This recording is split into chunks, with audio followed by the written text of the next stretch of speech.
Merci Madame la Présidente, Monsieur le Professeur. Deux questions également. D'abord par rapport à l'OMS.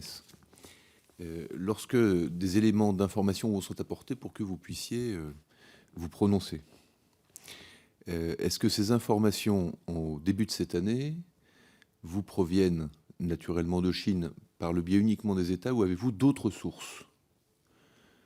Ce qui me semble important pour les élus qui sont ici dans le cas de reprise de l'épidémie en d'autres endroits et en d'autres temps.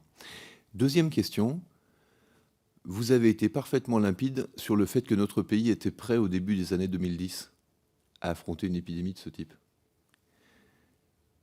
Vous avez en revanche été lapidaire, ce que je peux parfaitement comprendre, sur le processus de décision qui a conduit à changer les doctrines. Quand et comment? Et les parlementaires ont-ils été consultés à l'époque sur cette évolution des doctrines? Concernant la question que vous évoquez, Monsieur Mignola, de l'information qui est apportée dans le cadre de l'OMS. Alors, il faut savoir comment fonctionne ce comité d'urgence. Donc, la réunion se tenait à Genève. Il y a toute l'équipe du directeur général et lui-même. Et au téléphone, il y a d'une part les autorités sanitaires des pays invités à présenter la situation dans leur pays. En l'occurrence, il y avait le CDC, le Chinese CDC, il y avait les Japonais, les Thaïlandais, les Coréens. Et ces quatre pays faisaient au départ une présentation de la situation épidémiologique, qui était une présentation comme peut le faire Santé publique France. Voilà, il y a tant de cas, où ça, les trucs, la mortalité, les délais, la transmission, le R0, etc., etc. Ensuite, il y avait les 15 experts, enfin les 14 qui étaient au téléphone en Nouvelle-Zélande et aux États-Unis. Et ces gens sont invités, bien sûr, à poser des questions et ensuite à prendre position sur la réponse à la question qui est posée par le directeur général. Moi, ce que je peux dire, c'est que des informations qui ont été fournies par les autorités chinoises le 22 janvier, je n'avais pas de raison de douter de la véracité de ces informations. Les Chinois avaient annoncé le 31 décembre qu'il y avait des cas bizarres à Wuhan de pneumopathie aiguë de cause X. Peu après, ils ont dit on a trouvé un coronavirus, qui n'était pas une bonne nouvelle, mais pas non plus un scoop total. Ensuite, ils ont séquencé très vite le virus, qui montre qu'ils ont fait des progrès importants en matière de génétique moléculaire, de virologique. Et ils ont tout de suite mis cette séquence sur la base européenne GISAID, qui est une base de données des séquences génétiques des virus, en particulier influenza, ce qui fait qu'on ne peut pas dire qu'il n'y ait pas eu de transparence et de volonté de partager l'information, du moins telle que je l'ai perçue, de la part des Chinois. Et la présentation qui a été faite... Alors, c'est vrai qu'il y a eu un événement bizarre que je peux vous raconter, si ça vous intéresse. Le 22 au soir, alors qu'on se dirigeait avec le directeur général pour le point presse, on a appris par une dépêche média que la ville de Wuhan était confinée dans l'après-midi. Et donc, en accord avec le directeur général, le directeur général a pris la décision de dire « Je demande au comité de se réunir une journée de plus parce qu'il faut qu'on comprenne qu'est-ce qui s'est passé et pourquoi il y a eu cette décision. Est-ce que c'est parce que tous les gens sont décédés dans les rues de Wuhan ou quelle a été la raison de cette décision soudaine ?» Et le 23, donc, on a eu à nouveau une séance identique avec les autorités chinoises. Le Chinese CDC nous a dit qu'il avait appris la veille au soir l'autoconfinement de la ville de Wuhan, qui avait été décidé soi-disant par la ville pour protéger la population chinoise du Henan, la Chine et le monde entier. Et donc, on a eu à nouveau des informations sur la situation épidémiologique qui n'avaient pas vraiment varié.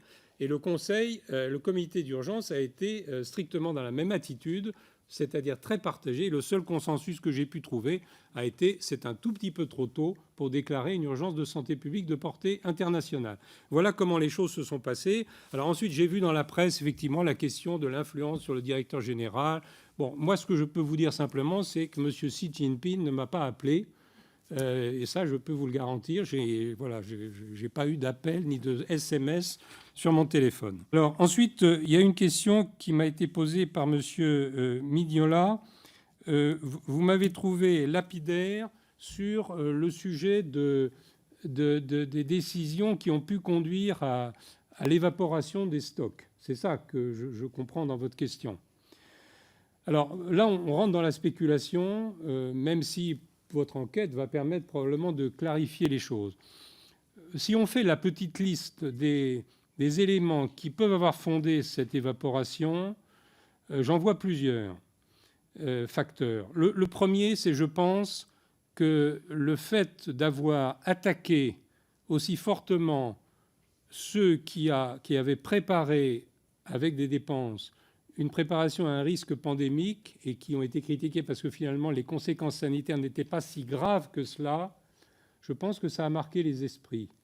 Dans la commission d'enquête précédente, je me souviens que j'avais en face de moi Madame Touraine, par exemple, qui m'a posé des questions difficiles.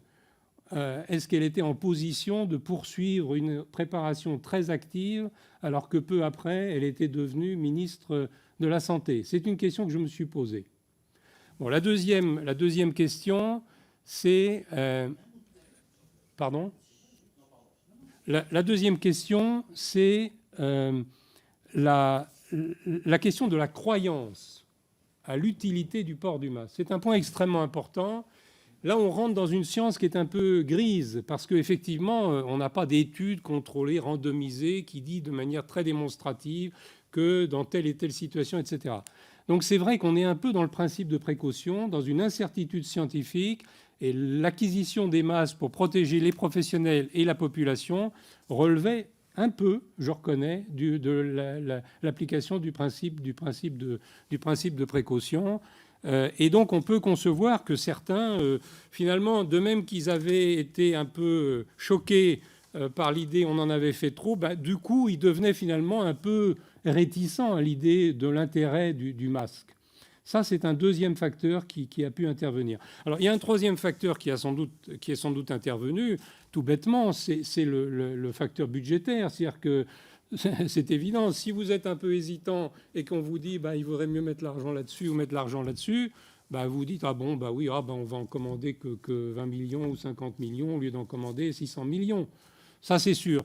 Quatrièmement, il ne faut pas le nier non plus, il y a la question des autres urgences. Il est sûr qu'en matière de santé, on est en permanence confronté à des difficultés qui supposent de mobiliser des moyens. Voilà, chikungunya à La Réunion, il faut développer la lutte antivectorielle. La méningite en Seine-Maritime, il faut acheter des vaccins aux Norvégiens.